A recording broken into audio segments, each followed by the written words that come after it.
La psicología del dinero, por Morgan Housel. 18 claves imperecederas sobre riqueza y felicidad. Introducción. El mayor espectáculo de la Tierra. Durante los años en los que estudié en la universidad, trabajé de aparcacoches en un lujoso hotel de Los Ángeles. Uno de los clientes habituales era un ejecutivo de una empresa tecnológica. Ese hombre era un genio, pues a los 20 y pocos años había diseñado y patentado un componente esencial para los routers Wi-Fi.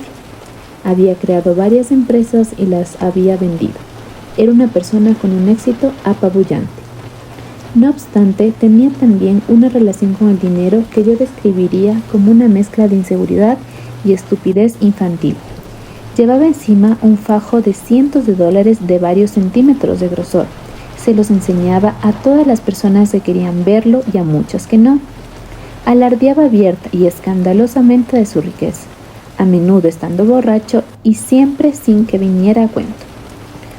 Un día le dio varios miles de dólares en efectivo a uno de mis compañeros de trabajo y le dijo: «Ve a la joyería que hay en esta calle y tráeme unas cuantas monedas de oro de $1,000».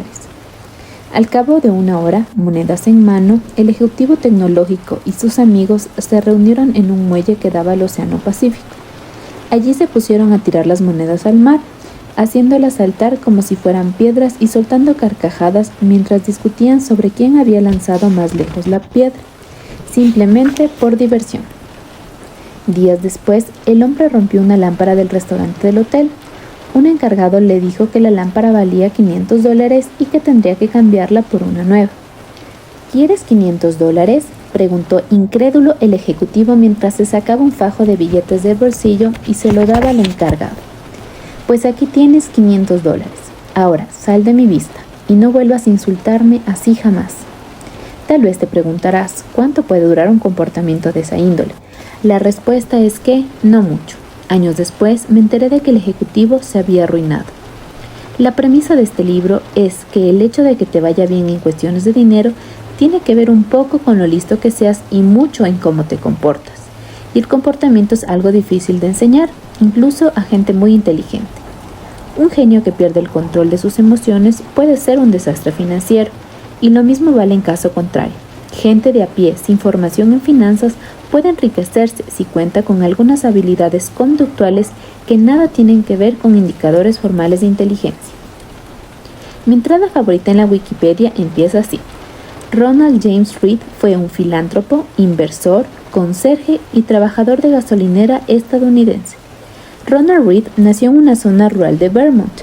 Fue de la primera persona de su familia que terminó los estudios secundarios, lo cual es aún más impresionante si se tiene en cuenta que iba a clase todos los días haciendo autostop.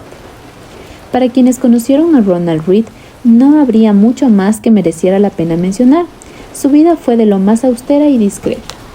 Read arregló coches en una gasolinera durante 25 años y barrió suelos en una tienda de J.C. Penney durante 17. Se compró una casa de 2 habitaciones por $12,000 a los 38 años y allí vivió durante el resto de su vida.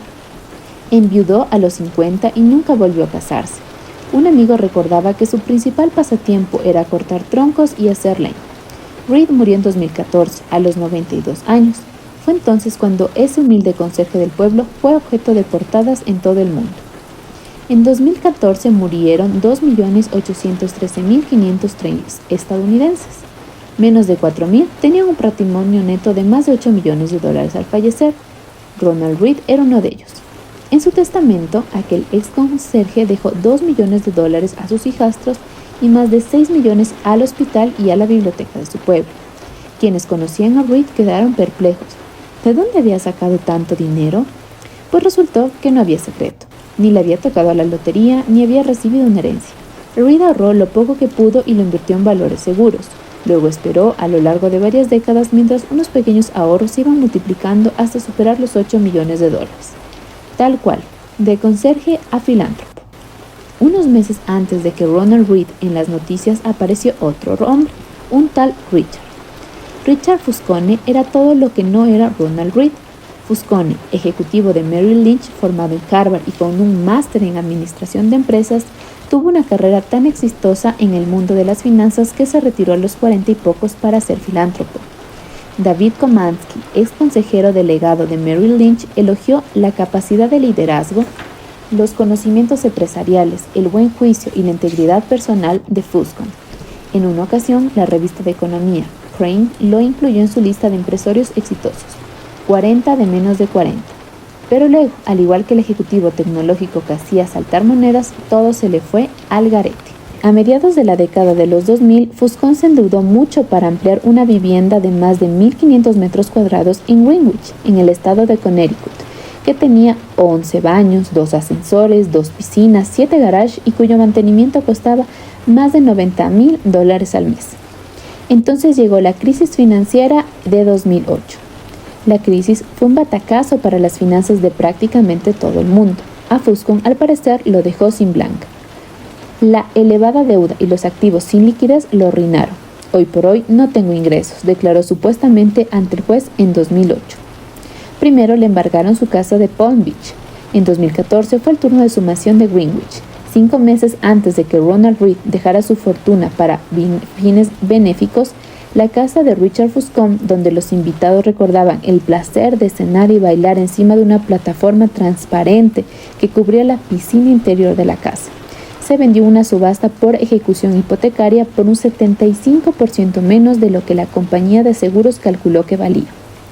Ronald Read fue paciente, Richard Fuscon fue codicioso.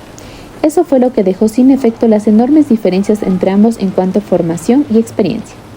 La moraleja de esta historia no es ser más como Ronald y menos como Richard, aunque este no es un mal consejo. Lo fascinante de estas historias es que son solo propias del mundo de las finanzas. ¿En qué otro sector alguien sin formación universitaria, sin conocimiento sobre la materia, sin experiencia formal y sin contactos puede superar en tal grado en sus resultados a alguien con la mejor formación, la mejor preparación y los mejores contactos? Me cuesta dar con alguno. ¿Es posible concebir una historia en la que un Ronald Read lleve a cabo un trasplante de corazón mejor que un cirujano formado en Harvard? ¿O en que alguien diseñe un rascacielos mejor que el arquitecto que ha recibido la mejor formación?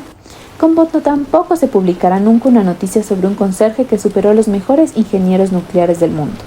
Pero estas historias sí ocurren en el mundo de las inversiones.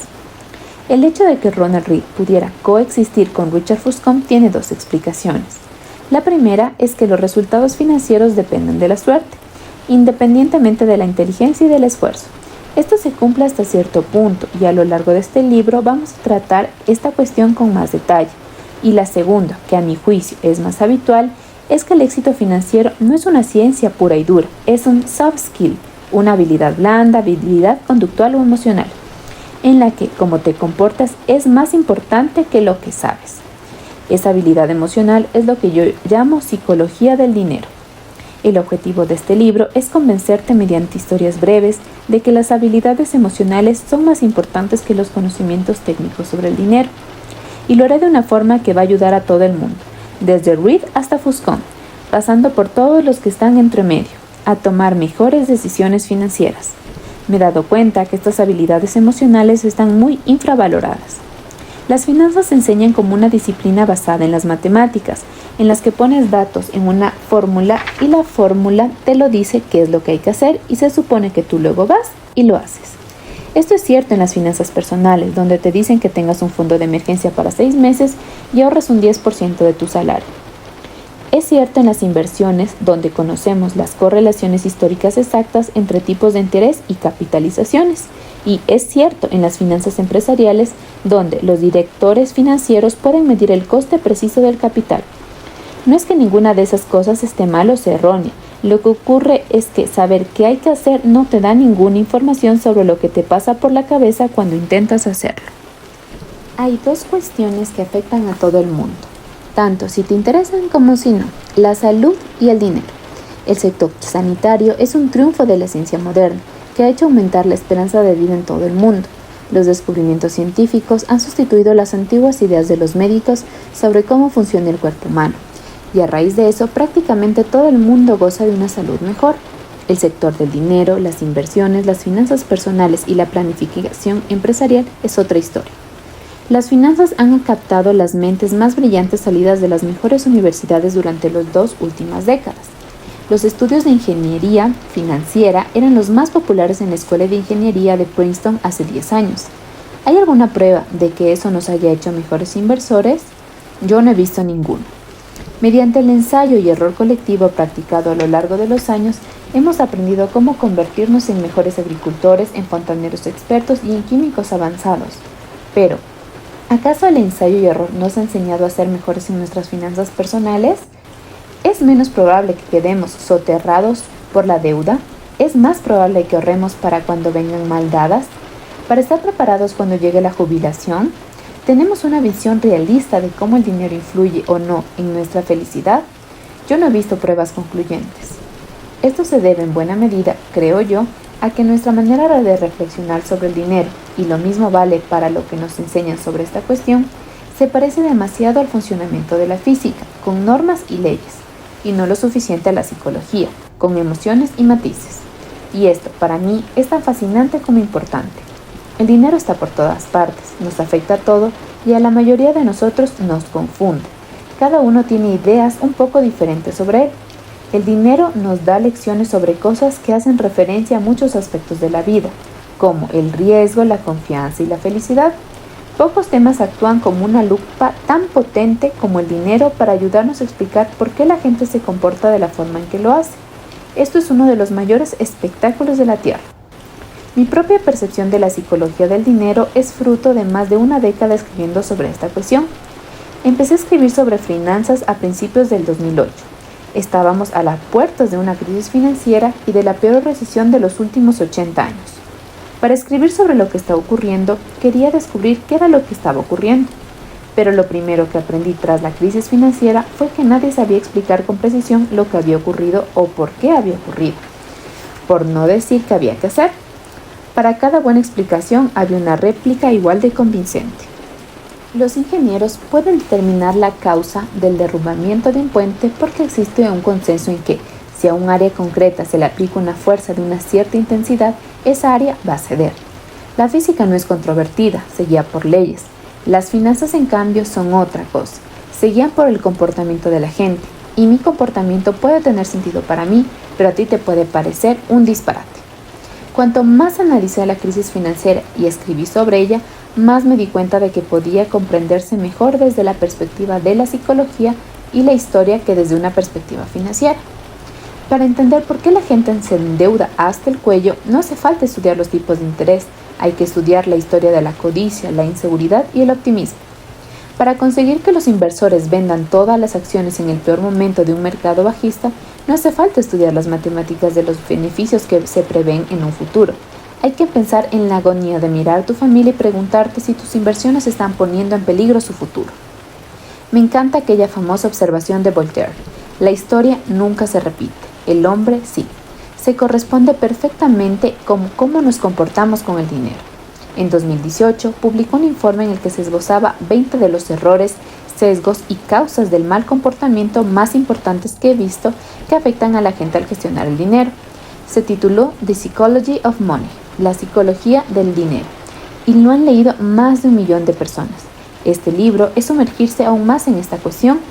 Algunos fragmentos cortos del informe aparecen en este libro sin ninguna modificación. Lo que tienes entre manos son 20 capítulos, cada uno de los cuales describen las que son, a mi juicio, las características más importantes y a menudo ilógicas de la psicología del dinero. Los capítulos orbitan en torno a un tema en común, pero tienen vida propia y pueden leerse independientemente. No es un libro largo, de nada. La mayor parte de los lectores no terminan los libros que empiezan porque la mayoría de las cuestiones no requieren 300 páginas de explicación. Yo prefiero exponer 20 aspectos breves que puedas terminar de leer antes que desarrollar uno largo y que acabes dejándolo. Vamos allá.